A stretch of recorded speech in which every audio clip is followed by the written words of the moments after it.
Modesty. I Ching, the Oracle of the Cosmic Way.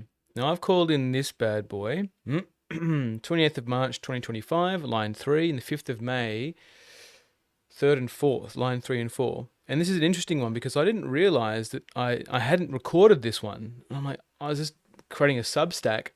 I'm like, which I Ching speaks to denial.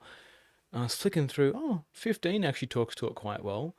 And I thought, I've done 15. I've called 15. Have I done a video on it? No, I haven't. Wow. So here we are.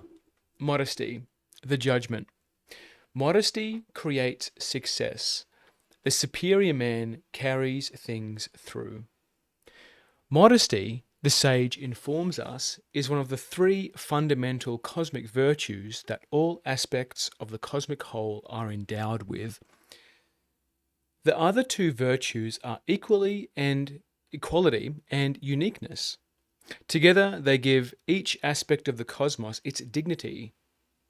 It is due to these basic virtues that a single force is able to rule the functioning of the cosmos as a whole, the force of mutual attraction of complementary aspects.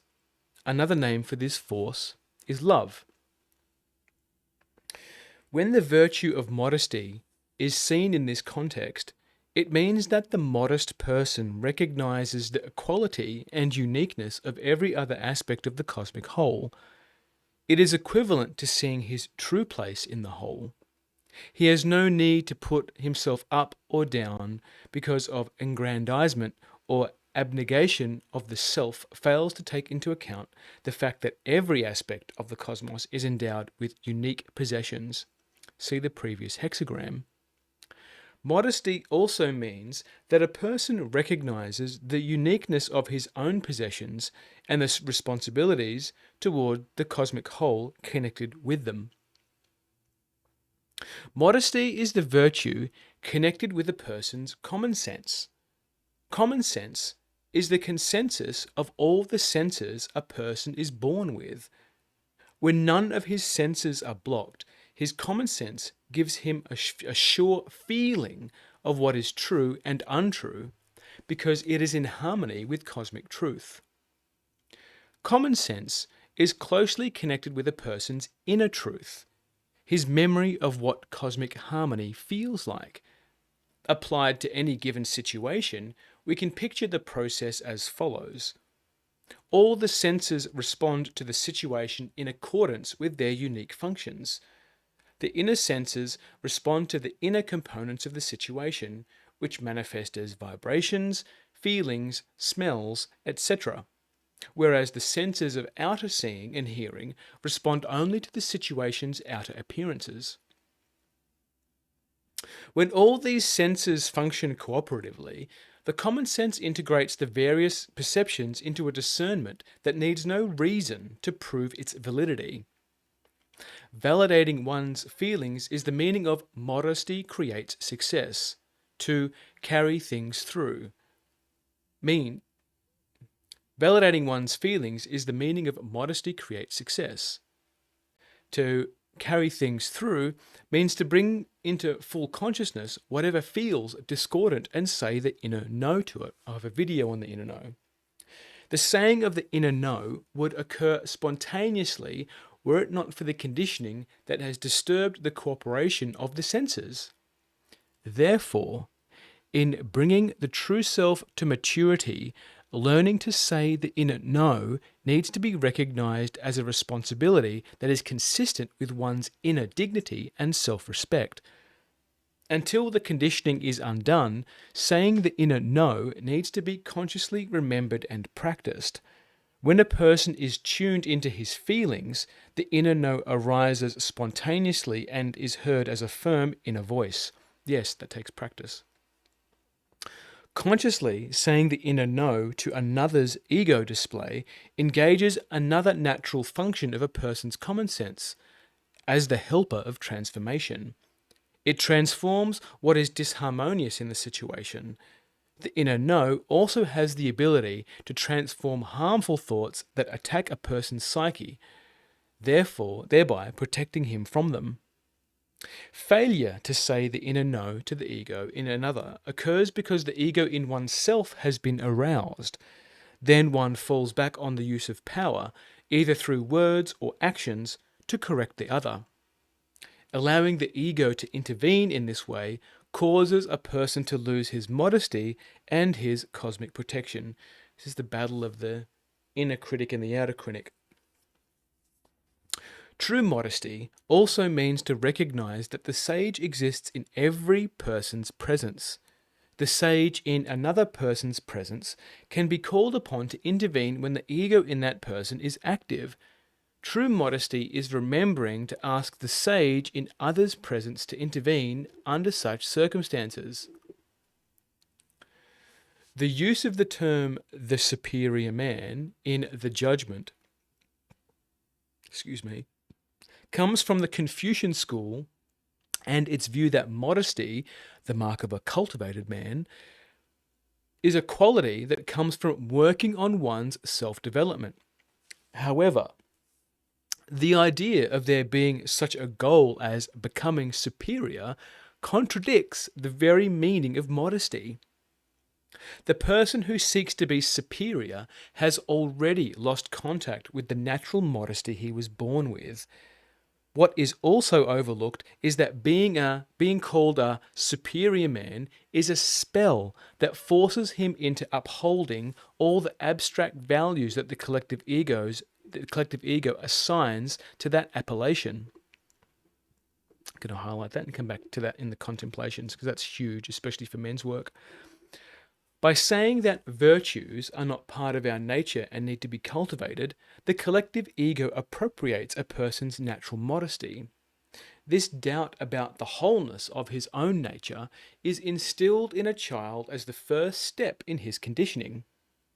Being a poisoned arrow, it demonizes his common sense and his feeling connection with the cosmos, preventing him from knowing, through his feelings, that he can depend on the cosmos for everything he needs. Separated from his feelings, and therefore from cosmic help, the child is then taught to depend on the institutions of the collective ego for his needs. Since the collective ego can never replace cosmic help, it encourages him to be modest in his needs and behavior. By implication, it thus defines modesty, the highest attainable virtue, as a selfless acceptance of poverty and injustice. To achieve acceptance of such an idea, it encourages the person to think he will be rewarded by being recognized and accepted by others as virtuous. He may even be rewarded with medals, titles, and fame.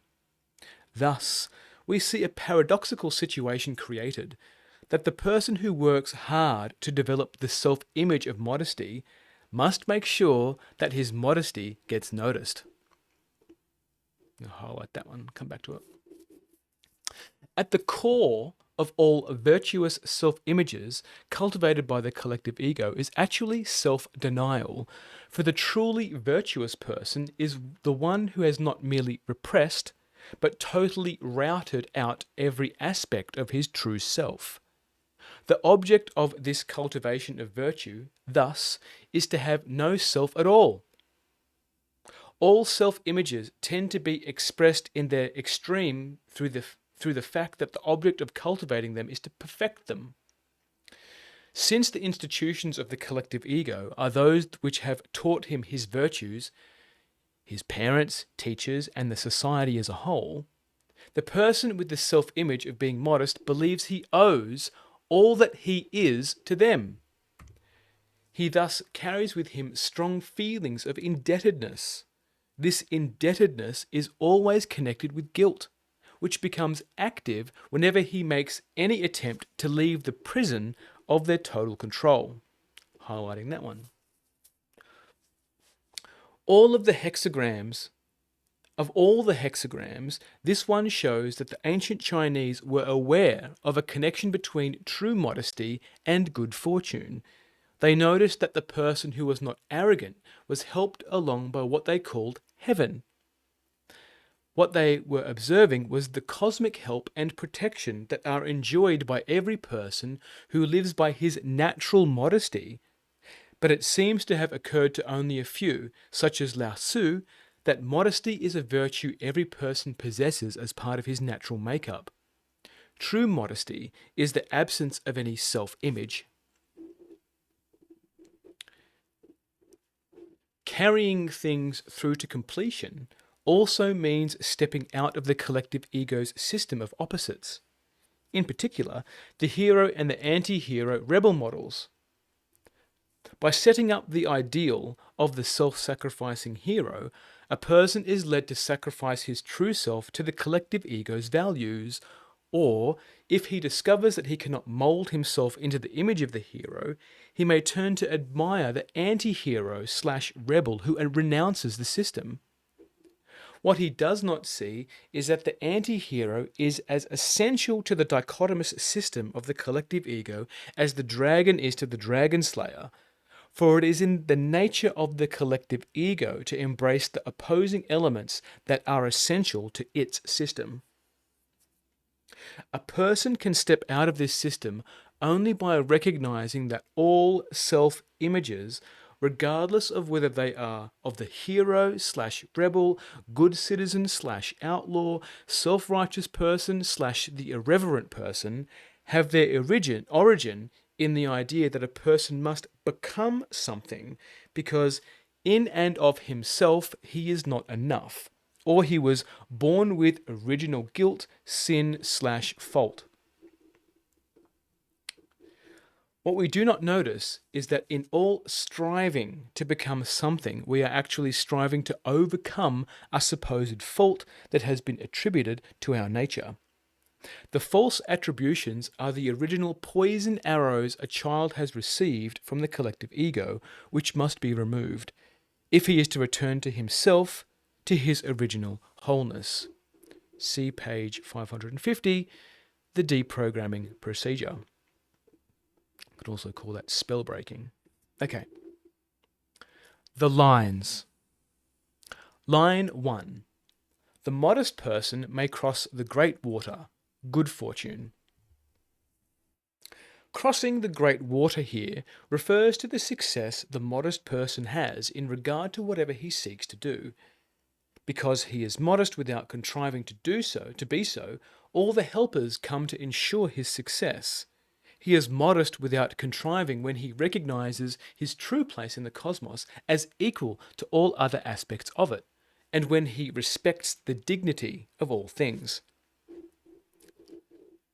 Let's highlight that. Boop.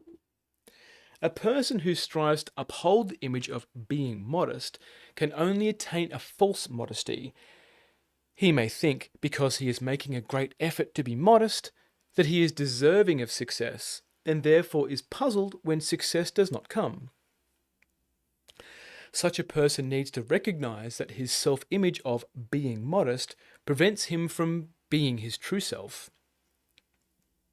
This line also describes how the helper of common sense goes about its business.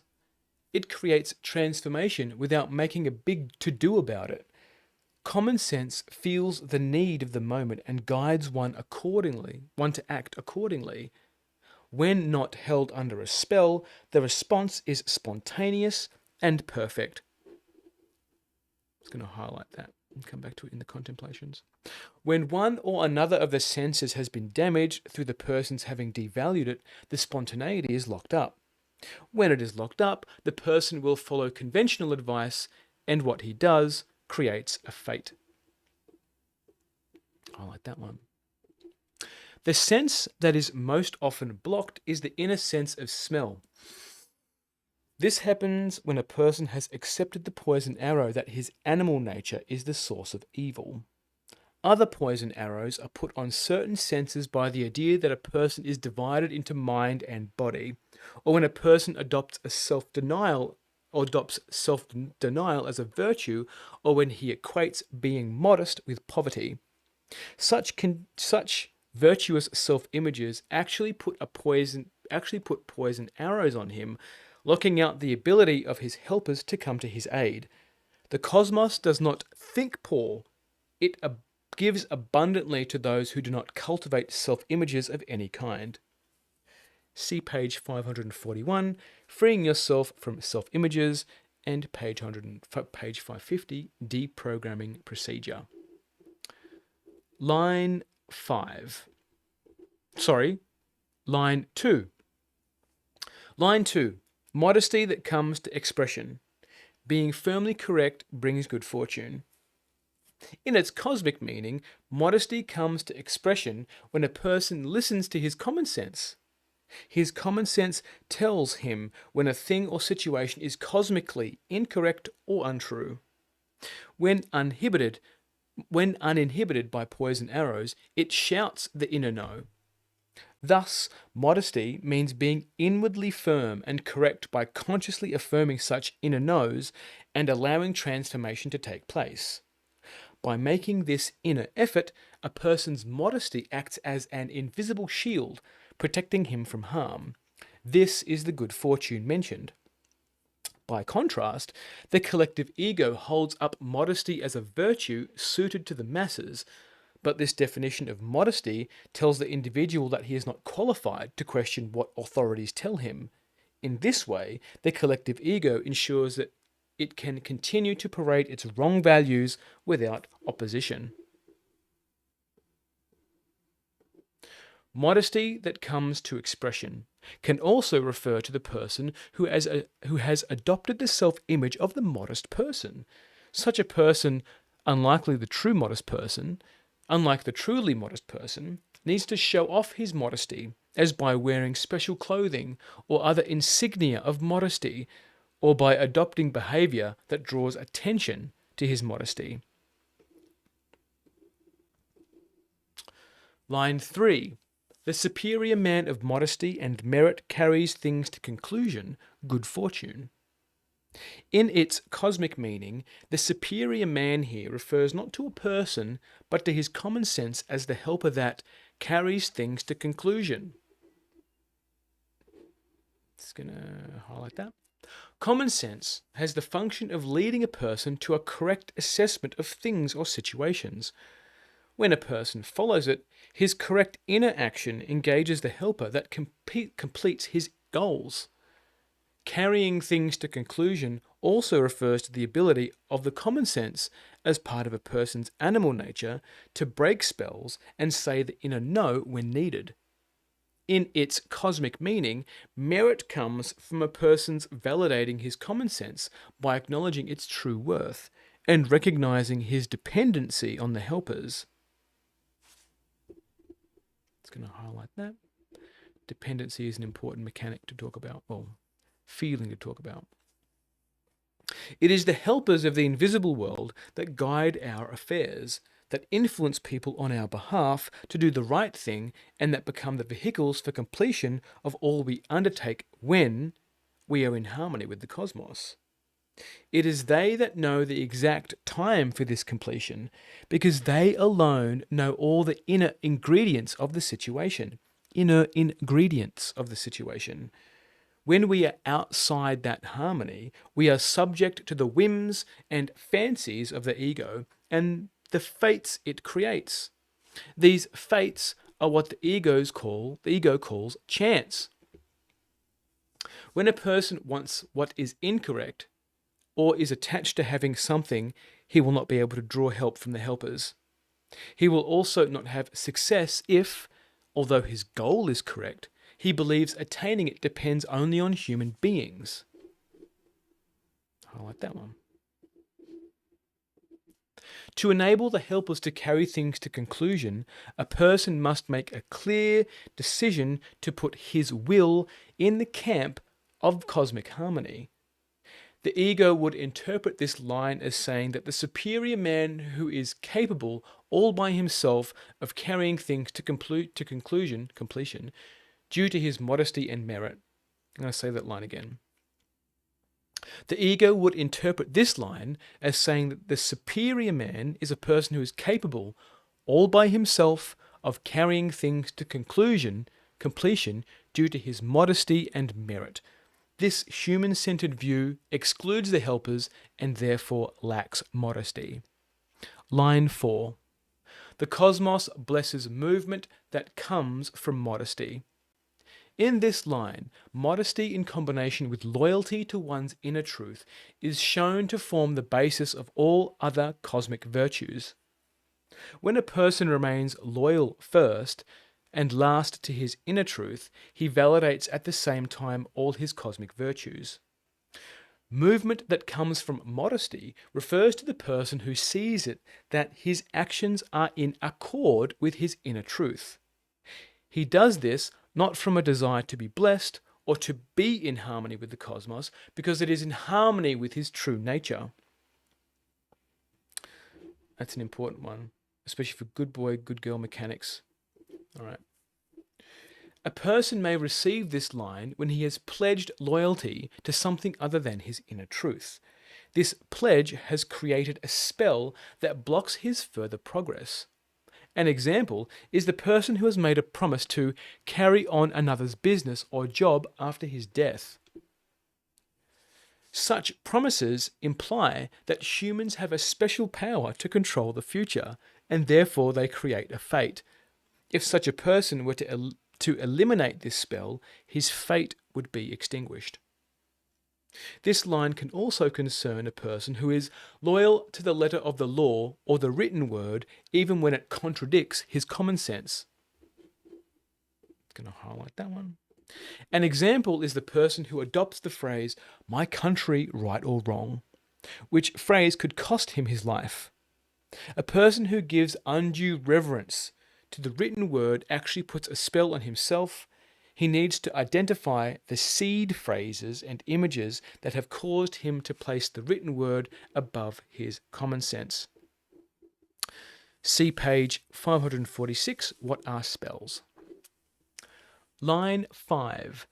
No boasting of wealth before one's neighbour. It is favourable to attack with force, nothing that would not further. No boasting of wealth is counsel that says the truth needs no defence. It is not within the cosmic harmony to defend cosmic truth, for indeed the cosmos, being a whole, has no need to prove anything to itself. It is only the ego that asks for proofs. I'm just going to highlight that one. I'm going to say it again. It is not within the cosmic harmony to defend cosmic truth, for indeed the cosmos, being a whole, has no need to prove anything to itself. It is only the ego that asks for proofs. Boasting of wealth here refers to self-righteousness, as when a person speaks of the truth as something he possesses and behaves accordingly. While there is nothing incorrect in speaking out what feels true for oneself, it is immodest to reprove others or to tell them what to think. When something is clearly inappropriate or incorrect, as when the ego in someone is acting self-righteously, a person attacks with force by firmly saying the inner no, and retreating from direct interaction with the ego in him. In this way, he deprives the ego of the energy to persist with its incursion. In all its interactions, the ego either needs support from others or opposition. In particular, it needs visual support through eye-to-eye contact. The person who follows his inner truth withdraws eye-to-eye contact and stops all inner dialogue with an absolute firmness. What he maintains is only the superficial responses or conformity that are necessary to protect himself from the ego's suspicion and hatred. Saying the inner no, both to the ego in oneself, with its anger and desire to continue the battle, and to the ego in the other, engages the cosmic army to come to one's defense. Only when a person gives up defending himself can the cosmos come to his defense. This line shows how a person's natural modesty is his shield and his defense. Boasting of wealth can also refer to the person who displays the brilliance of his ability to argue. In this case, he attributes his wealth to his mind rather than to his common sense. The person who follows his inner truth needs no reasons to explain or defend his behavior. He does a thing on the ground that it feels right. When others demand that he explain himself with reasons, he can best retain his modesty by saying that for him, the matter either feels right or it does not, and that he prefers to follow his feelings. No one can argue with that. Another one. Boasting in any form creates a fate because it violates the cosmic principle of modesty. That which is put up by humans as high, great, important, as indestructible, or unsinkable, or unconquerable, with all with will that which is put up say that again that which is put up by humans as high, great, important, as indestructible, unsinkable, or unconquerable will with certainty be brought down. The person receiving this line may be experiencing a fate due to his boasting or to his identifying with a high goal. His fate can be ended by correcting his attitude. Boasting can also refer to the person who, because he has done all the right things, considers himself as virtuous. Such a self-satisfied attitude is immodest because it lacks the conscientious self-reflection that is implicit in modesty. Such a person needs to free himself from the self-image of being virtuous. Line 6, and then I'll do my contemplations. Line 6. Modesty that comes to expression. It is favourable to set armies marching, to chastise one's own city and one's country. Modesty is not something a person can try to have or that can be developed. It is the result of ridding himself of the self-images and spells that prevent him from being who he truly is. Modesty is freedom from all pretense and from presumptions that a person has rights over anything. Returning to his natural modesty is the inner effort referred to by the metaphor of chastising one's own city and setting armies marching. The armies are the cosmic armies of helpers that are engaged when a person frees himself from spells and self-images. This line can also refer to a person who believes that modesty means self-denial and acceptance of incorrect treatment by others. While this definition of modesty serves the purposes of the collective ego, it denies a person's true nature and his dignity. Practicing self-denial only leads to being denied the generous gifts of the cosmos and to ill treatment from others. The truly modest person stands up for his self-worth. Sometimes this requires both an outer and the inner no. It is a no, I do not accept being treated incorrectly, or no, I do not accept being poor, or I do not accept fate as inevitable. Chastising one's own city means saying the inner no to the ego in oneself, while one's country is a metaphor for saying the inner no to the collective ego. Saying the inner no to what is cosmically incorrect engages the cosmic army of helpers to free oneself from harmful assaults by the ego. My contemplations. Now, working backwards. Modesty is a felt sense. And if your body is armored, and I'll do crossovers with the 5 personality patterns, I'll do crossovers with Reich's work and Parakos' work and Alexander Loman's work and my work. And modesty is a felt sense. And when someone is living one foot in the collective ego and one foot trying to living an aligned life, they're continuously met with fates. They're continuously met with unmodest people. They work for bosses, for example, that do not value them. They work with people who collude against bosses. There's lots of collusion here because you're still colluding to have one foot in and one foot out, one foot in the collective ego and one foot in cosmic harmony.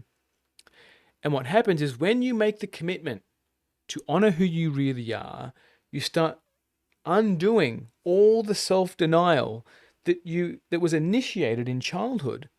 And the important part of this book, the I Ching, the Oracle of the Cosmic Way, or the Oracle of the Cosmic Way, it's beyond a book. It's more than a book. It's a living wisdom. is that the concept of past lives, the concept of things that you entered into this life with, are not true. So when you come into this life, you have a clean slate and this life's life lessons to learn from.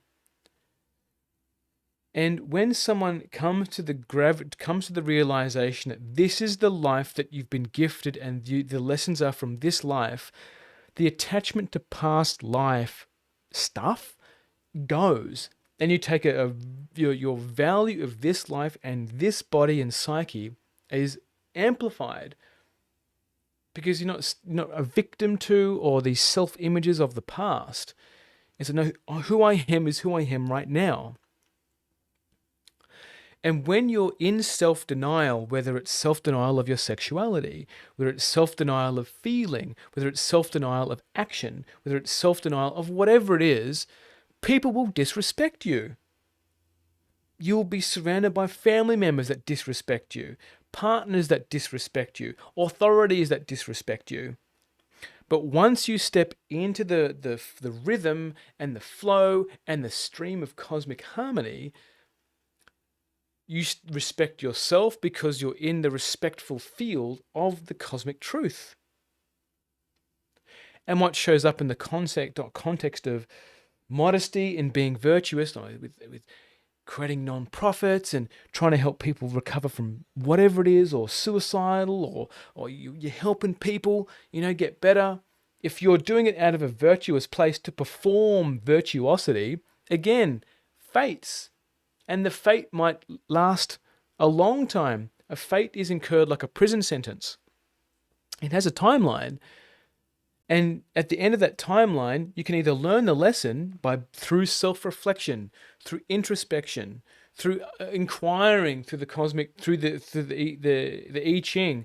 Show me a hexagram that can help me learn this lesson. Show me the hexagram that helps me identify the seed phrases. And through the 5 personality patterns, there's seed phrases within them. Like, for example, the enduring. I'm just going to suffer this, or it is what it is, right? So if you're suffering, if you're not aware of your suffering, you just incur a new fate. That prison sentence gets renewed. Oh, you haven't learned the lesson? You haven't course corrected? That's okay. It's not personal. It's physics. If you're outside of the cosmic flow, it's physics. It's impersonal. And you can make it personal by feeling. And it's in the feeling that you correct the course. You become aligned. You attune to your living signal. So if you don't genuinely self-reflect, and for me, the people that come to work with me, their feeling manager is offline. They don't know how to manage their feelings. Their bodies become so disconnected from itself that they don't know how to connect to their feeling manager. So I help them connect to their feeling manager. What are you really feeling? What's going on there? Your body's exhibiting signs that you're holding your breath, that you're doing something that's not aligned with your body. What's going on? Oh, a thought came up. Oh, a memory came up. Oh, this conversation with my mum when I was 6 years old came up. Yeah. Because if you're with someone who doesn't know how to witness the body and bring the feeling manager online, your inner work journey is scuttled. Your inner work journey is not as deep as it could be because you're unaware that your animal body has gone offline.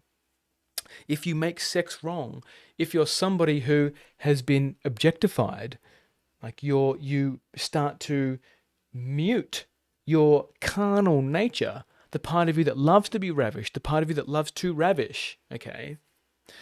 Attitude here. Attitude's really important because in the personal development space, we talk about attitude, right? Attitude is thinking and feeling, and you can't transform your attitude without understanding what your survival patterns are, because you can just bolt on. You can put a module of some other form of attitude, whether it's your favorite influencer or the workout witch or Alex Hormozi or Gary Vaynerchuk or Tony Robbins or David Goggins or Esther Perel or Brene Brown. He's trying to adopt all these. Mark Manson is trying to put on all these other masks, right? Louis Howes. right? You need to learn, you need to come into your own body and discover what your own truth is. Otherwise, you keep on pretending to be somebody else, which keeps you outside of cosmic harmony, which keeps all of your actions outside of modesty. Outside of modesty. And in that outside of modesty, you keep denying who you are. So you attract partners that mirror your denial, that mirror who can't be physically intimate with you, who mirror that they don't want to help meet your vision and what you know that you're attuned to be here to, not a manifesting vision board. Oh, I want to live in Bali, live in a mansion. We have dolphins that come up to our front door and deliver us fruit. No. Okay. There's a cosmic truth that's within you. And until you start saying the inner no to all the collective ego's programming over how you need to show up, how you need to be, you keep on creating fates of a future that aren't yours. Boasting of wealth can also refer to the person who displays the brilliance of his ability to argue. In this case, he attributes his wealth to his mind rather than to his common sense. Now, I see this a lot, particularly in individuals who have high leaving and high rigid traits. Usually lawyers, people who read a lot, people who want to understand the facts, people who love debating people. They don't listen to their feelings. Right? Sometimes they outsource their feelings to a faith or a religion because their feeling manager has been turned off and has been replaced by the collective ego with either a Bible or another book or something else. Studies, statistics, right? And it just creates a fate. But from my place, when someone's asking me, why do you think that? It's because I do. That's what is coming through my living signal. And you can either listen to that or not listen to that. And somebody who doesn't understand the psyche and the helpers will still look to institutions to get their information. Will still look to somebody they put on a pedestal for their information, right? But if it feels right, then that's all that really matters. And sure, you can go down the path of being indulgent in feeling, but that's where modesty comes in. You got to be modest. Your feelings will lead you to a direction, and you can also be ignoring feelings of, that's uncomfortable. I don't want to go do that thing. I don't want to start that relationship. I'm just going to hang out in my van for another 20 years instead of actually putting in some roots. I'm not going to be questioned. I'm going to say one thing and do another. And that may or may not be your truth, but there's a part of you that right now that I'm speaking to that you might be feeling really uncomfortable because you know exactly what I'm talking about. It is not within the cosmic harmony to defend cosmic truth, for indeed, the cosmos, being a whole, has no need to prove anything to itself. It is only the ego that asks for proofs, right? Citation, please. Source. Where did you hear that from? It's not about this anymore. It's not about facts. It's not about facts.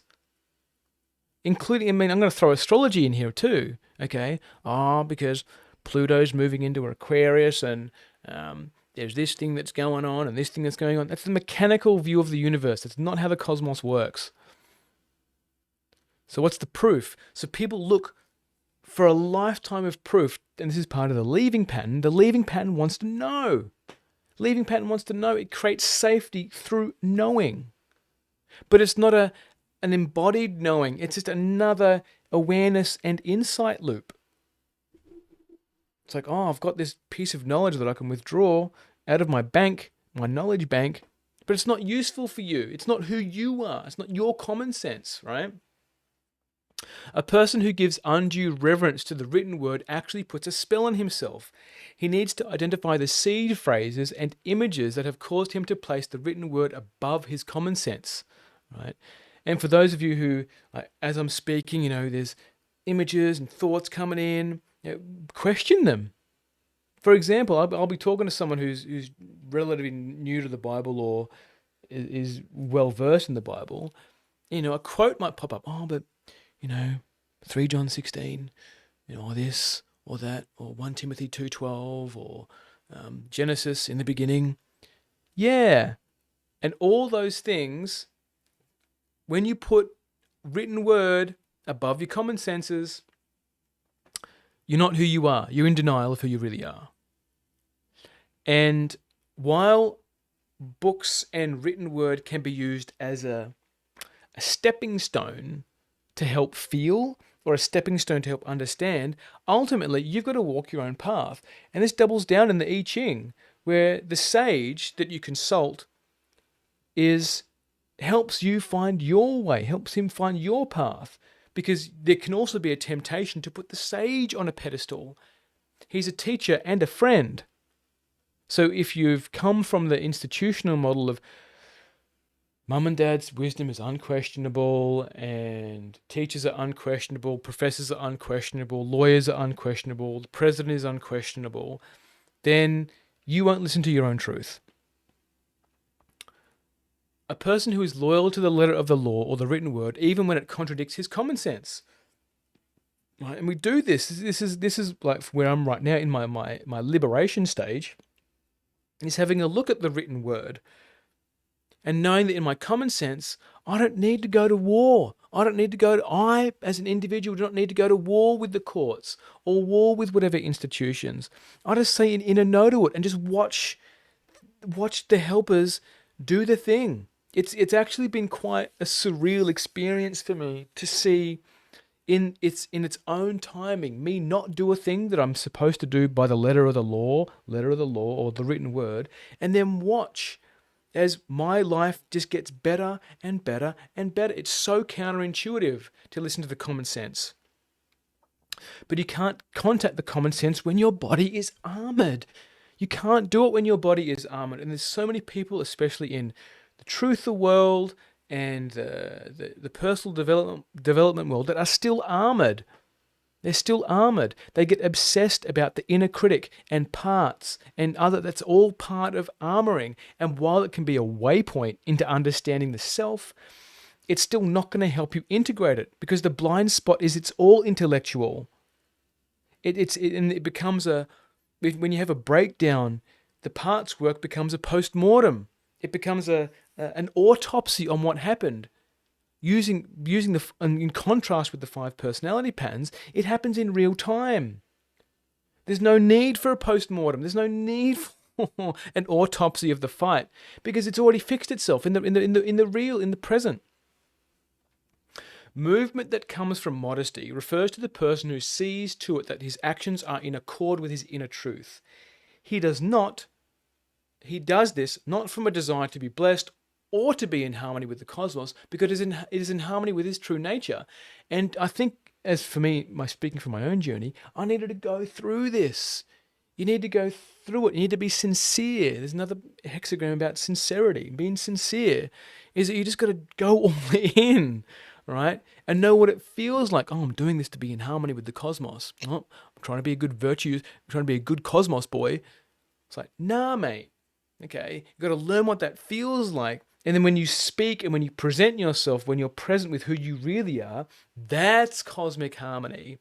And you've got to go through that journey, just like anything. Right? You've got to go through it. Like, for example, like right now, I'm not doing gym work anymore.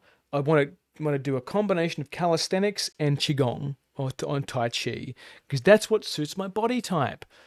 Right? And I need to go to the gym. I need to continuously hurt myself. I needed to feel things that weren't me at the gym, to feel like, got the pump on to get this work done. I do more work than what was necessary.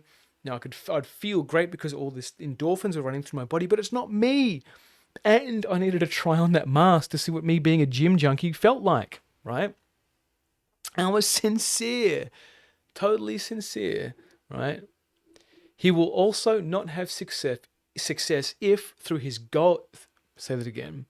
He will also not have success if, although his goal is correct, he believes attaining it depends only on human beings. And this is a challenging thing for people who do not understand that what cannot be seen struggle with. They will stick to listening to just humans, friends, peers, influencers, people they put on pedestals, the greats, Carl Jung, Gurdjieff, Freud, even though I question Freud's ability to be honest with himself, and same thing with Carl, um, Reich, Lowen, Parakos, all these people, if you obsess with just you can only do it their way, then you will not have success. I will not have success. And this is about being able to walk your own path. And your own path is your own path, and you don't know what it feels like until you actually do it, right? And the helper that carries things to conclusion, okay? Common sense helps you feel when something's ended. Whether it's a business, whether it's a relationship, whether it's like a course that you've downloaded that you haven't finished. You just know that, oh, it's ended. For example, I can't remember if it was this year or last year, I started a school group. And I just knew that at some point, okay, this needs to end. I just cut it off for me. It's like, yeah, cool, that's done. And I had some people in there who were upset that I ended it too harshly. And I was like, yeah, cool. Like, I don't need to defend myself. I needed to end it. My common sense has told me that's it. It's done. That aspect of my life is done. I don't need to continue with the school group, even though all the successful entrepreneurs out there start a school group, get it done, you know. And the same thing can show up with business management or business coaching.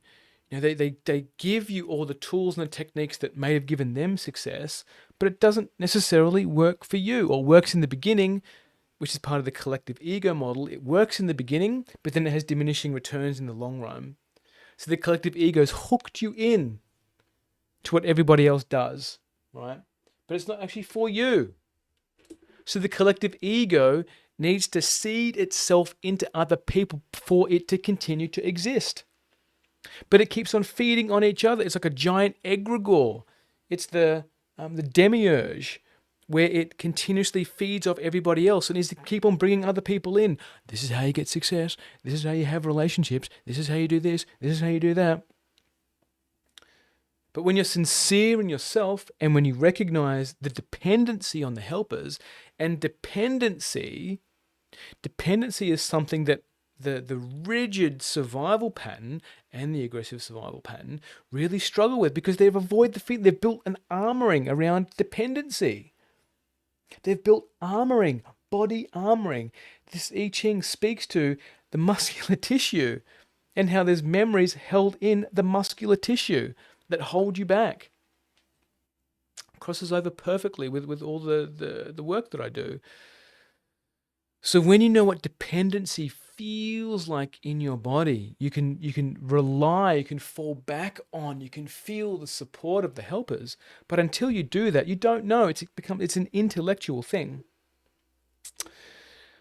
Unlike the truly modest person, needs to show off his modesty as by wearing special clothing or other insignia of modesty, or by adopting behavior that draws attention to his modesty.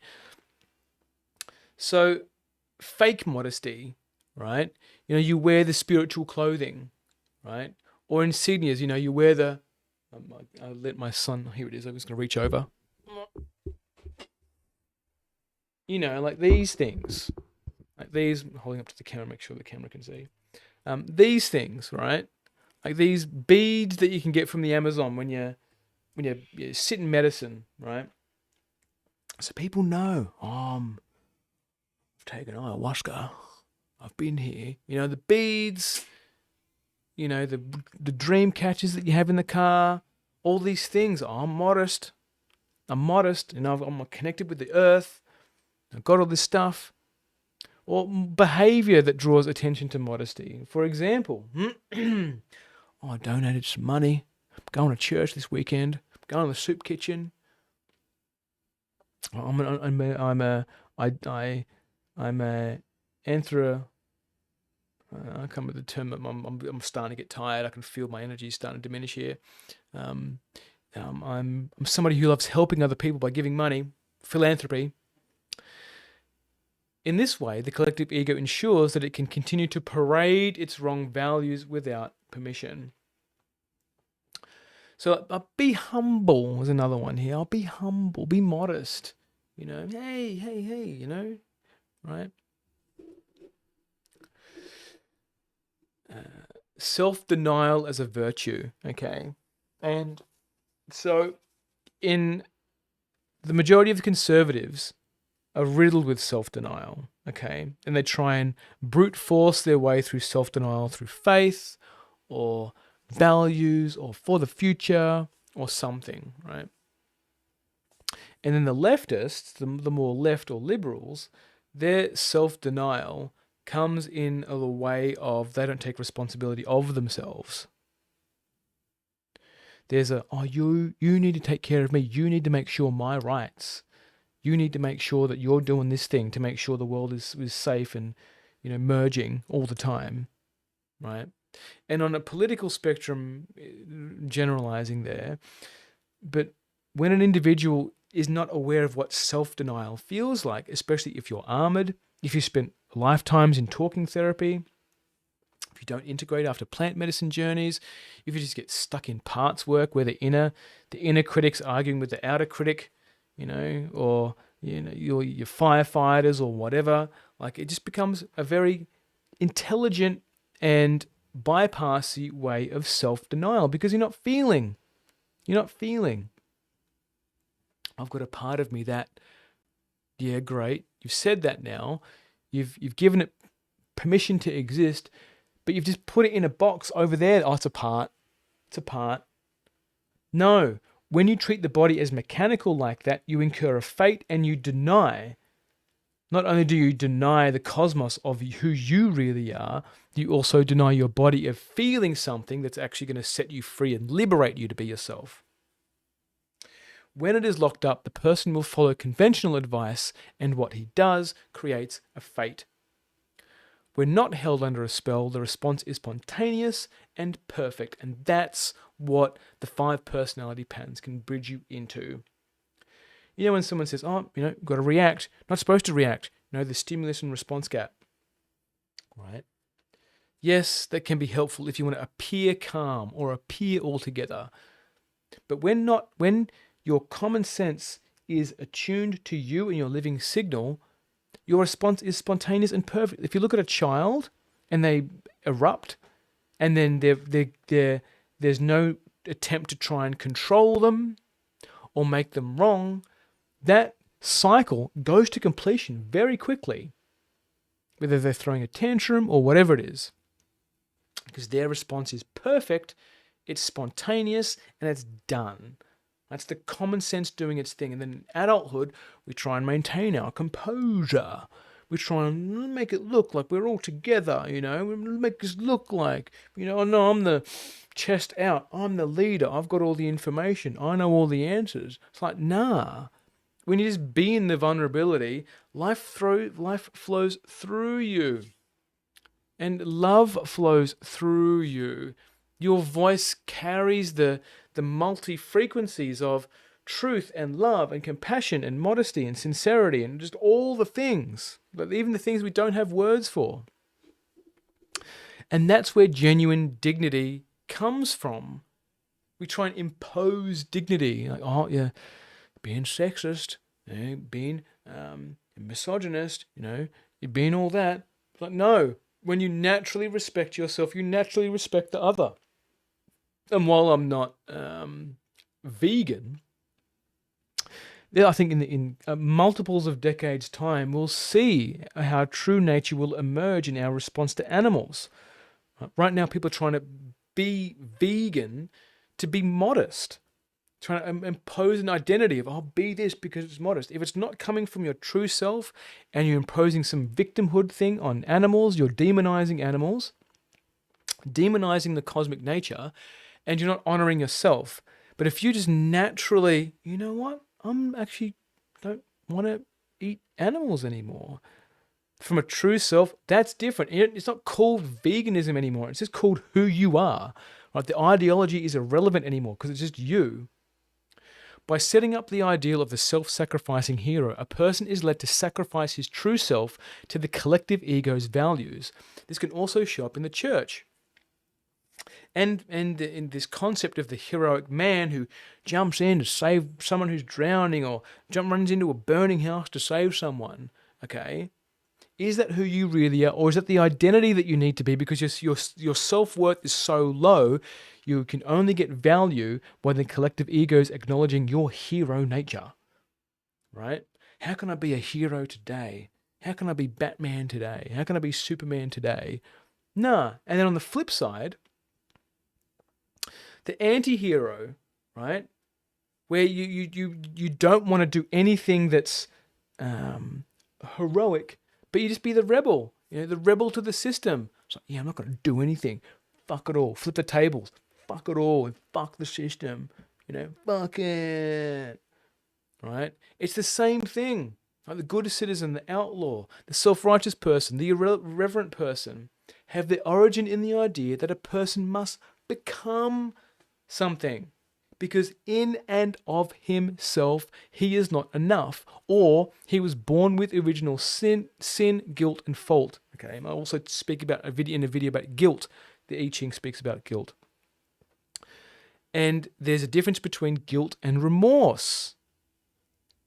And when you subscribe to the Christian view of the world or any religion that says that, Jesus died to save your sins, right, then you are inherently sinful and you're incurring continuous fates in your life because you believe that you're a sinner. You believe that you are the fall of man. The fall of man is purely a disconnection from the cosmic harmony. That's it.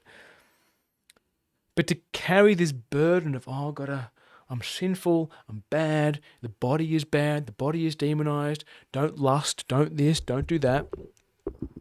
You don't take ownership of your body, and you betray your common sense to be who you really are. This indebtedness is always connected with guilt, which becomes active whenever he makes any attempt to leave the prison of their total control. This is huge and why so many people stay 1 foot in and 1 foot out of the matrix. It's because as soon as you start to do it, your body tells you not to. For example, for me, don't leave that 9-to-5 job, John. That's great money, 6 figures a year. How are you going to pay your mortgage? How are you going to do this? What's your family going to think? What are women going to think when you quit that 9-to-5 job and they ask you, what do you do for a living? I don't know, I'm unemployed. Right? All these things that are associated with our identity. I've got to pay rent. I've got to pay bills. I've got to do this, right? When you step into cosmic harmony, there is a resetting that goes on and your identity, your cosmic ego collapses and you've got to feel all of that.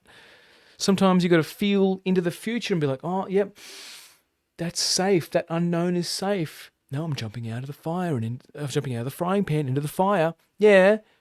Yes. That's right. And the fire is safe.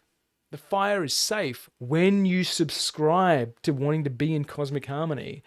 When you subscribe to seeing that the I Ching, this model of how to interpret the world and life and cosmic whole, is for you and doesn't have to be for you, okay? Thus, we see a paradoxical situation created that the person who works hard to develop the self-image of modesty must make sure that his modesty gets noticed. All right? How do I perform this? Those reels that you see with people giving other people money, or I'm helping him, I'm helping this guy. Like, it's fake modesty. It stinks.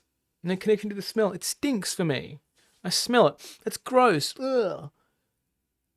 It's fake, but people eat it up because they're projecting, oh, that's so modest. I wish I could do that. Oh, it's so nice that guy's helping him. He's doing it for likes. He's doing it for sponsorship. He's doing it because people love that feeling of, look at him help that homeless guy, surprise him with all this money and all this food. If you do it, you just do it. And record it, right?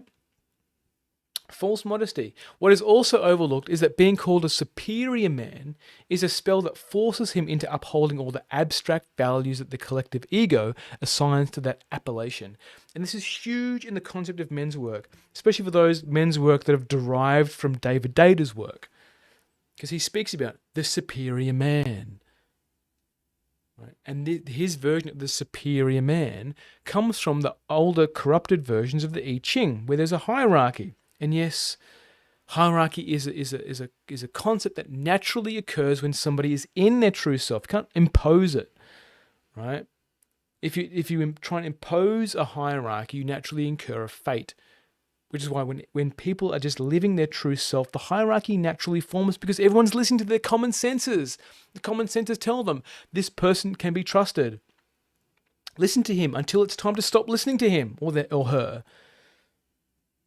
So the superior men in the personal development world try to be a superior man.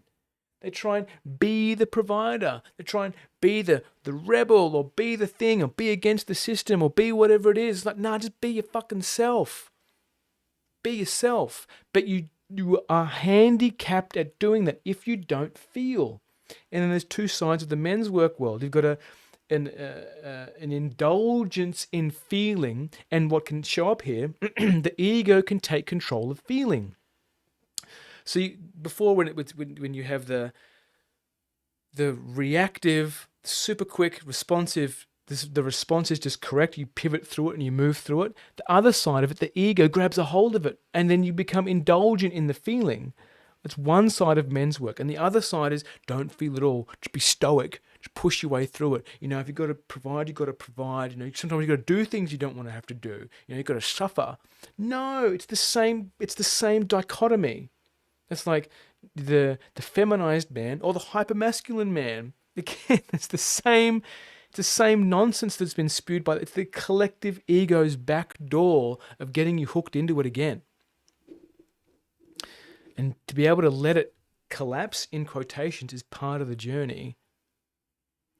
Consciously saying the inner no to another's ego display engages another natural function of a person's common sense as the helper of transformation. And you can do this to yourself, to anybody else in your life. You can feel the ego in a person. You can feel the ego in a person when you reach a state of personal self-awareness. You know yourself so intimately that you can feel it in another person. And you don't need to make it wrong. You can just say a no to it. You know when someone says, oh, that's the ego talking. That's your ego. Oh, fuck off. It's your ego talking. Right? So, checking to make sure there's nothing else in here. Great. All right, cool. That is the end of my contemplations. I hope you've enjoyed it. And if you haven't heard of my Substack, go and check out my Substack. There's a crossover with the I Ching and real world applications, in quotations. But all of my work is about you coming back into who you really are at the core. And I've overlaid multiples of systems because not one system is inherently perfect. Like with the I Ching system, like it doesn't speak specifically to the body work side of things, the armoring in there. Like for me, this is my truth that comes through, is that at some point you need to have some form of either someone looking at your body and telling you there's something that's going on there, or having someone to witness your common sense verbiage, because sometimes the armoring is in your voice when you make excuses for your denial of who you really are. I'm just in denial, John. People can stay in denial for years and believe that it's who they really are. Trying to wait for the perfect moment to jump trains or get on the train or jump off the train to get on the station or change their life, change their relationship, transform their life, transform their relationships. They can stay in there for years because denial is so strong. Denial is so strong. And until you're willing to face the denial that exists in your body and psyche, there's no separation there. The body is the psyche is the body. You'll stay stuck in loops of living in the collective ego and keep on attracting people who'll keep you stuck in that place. Thank you. Mad love. Bye.